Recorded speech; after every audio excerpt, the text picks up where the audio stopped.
Assalamualaikum warahmatullahi wabarakatuh. Perkenalkan, nama saya Amania Mufida, NPM 20510300395, Prodi Akuntansi Syariah kelas C. Video ini saya buat bertujuan untuk memenuhi tugas UAS mata kuliah Fikih Muamalah oleh dosen pengampu Ibu Diah Mukminatul HMSY.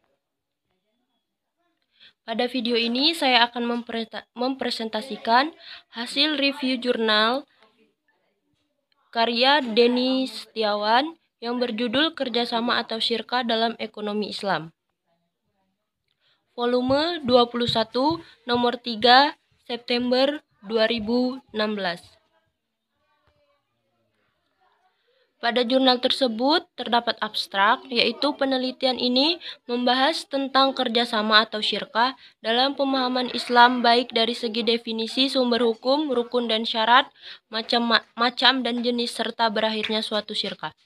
Metode yang digunakan dalam penelitian ini adalah murni telaah dari literatur pustaka yang ada. Adapun literatur yang digunakan bersumber dari Al-Quran, hadis, dan pendapat dari para imam mazhab Maliki, Hambali, Hanafi, dan Syafi'i. Literatur lain yang juga digunakan adalah pendapat para pakar hukum Islam. Yang pertama yaitu definisi syirkah. Syirkah menurut bahasa berarti al-ihtilat, yang artinya campur atau pencampuran. Maksud pencampuran di sini adalah seseorang mencampurkan hartanya dengan harta orang lain sehingga tidak mungkin untuk dibedakan. Menurut definisi syariah, syirkah adalah transaksi antara dua orang atau lebih yang bersepakat untuk melakukan suatu usaha finansial dengan tujuan mencari keuntungan.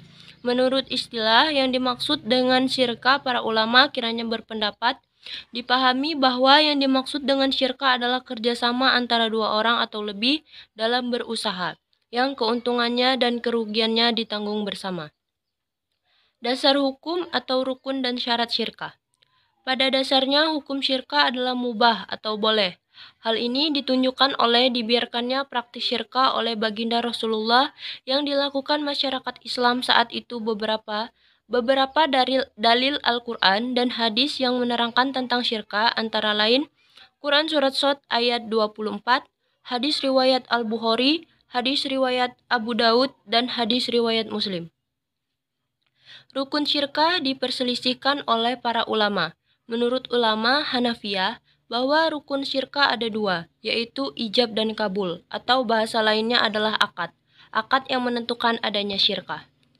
Syarat-syarat yang berhubungan dengan syirkah menurut Hanafiyah dibagi menjadi 4 bagian berikut ini. Yang pertama, sesuatu yang bertalian dengan semua bentuk syirkah, baik dengan harta maupun dengan yang lainnya. Yang kedua, sesuatu yang bertalian dengan syirkah mal atau harta. Yang ketiga, sesuatu yang bertalian dengan syirkah mufawaddah. Yang keempat, adapun syarat-syarat yang bertalian dengan syirkah inan sama dengan syarat-syarat syirkah mufawaddah. Macam dan jenis syirkah. Syirkah secara garis besar terbagi atas dua jenis, yaitu syirkah hak milik atau syirkah al-amlak, dan syirkah transaksi atau syirkah al-uqud. Syirkah hak milik adalah syirkah terhadap zat barang, seperti syirkah dalam suatu zat barang yang diwarisi oleh dua orang atau yang menjadi pembelian mereka atau hibah bagi mereka. Adapun syirkah transaksi adalah syirkah yang objeknya adalah pengembangan hak milik. Syirkah transaksi bisa diklasifikasikan menjadi 5 macam, yaitu inan, abdan, mudarabah, wujuh, dan mufawaddah. Berakhirnya syirkah. Menurut Ahmad Azhar Bashir, terdapat 6 penyebab utama berakhirnya syirkah yang telah diakadkan oleh pihak-pihak yang melakukan syirkah, yaitu 1. Syirkah akan berakhir apabila terjadi hal-hal di mana jika salah satu pihak membatalkannya meskipun tanpa persetujuan pihak yang lainnya. Yang kedua, salah satu pihak kehilangan kecakapan untuk bertasyaruf atau keahlian mengelola harta, baik karena gila ataupun karena alasan lainnya. Yang ketiga, salah satu pihak meninggal dunia. Yang keempat, salah satu pihak ditaruh di bawah pengampuan. Yang kelima, salah satu pihak jatuh bangkrut yang berakibat tidak berkuasa lagi atas harta yang menjadi saham syirkah. Dan yang terakhir, modal para anggota syirkah lenyap sebelum dibelanjakan atas nama syirkah. Itulah pemaparan dari saya. Terima kasih. Wassalamualaikum warahmatullahi wabarakatuh.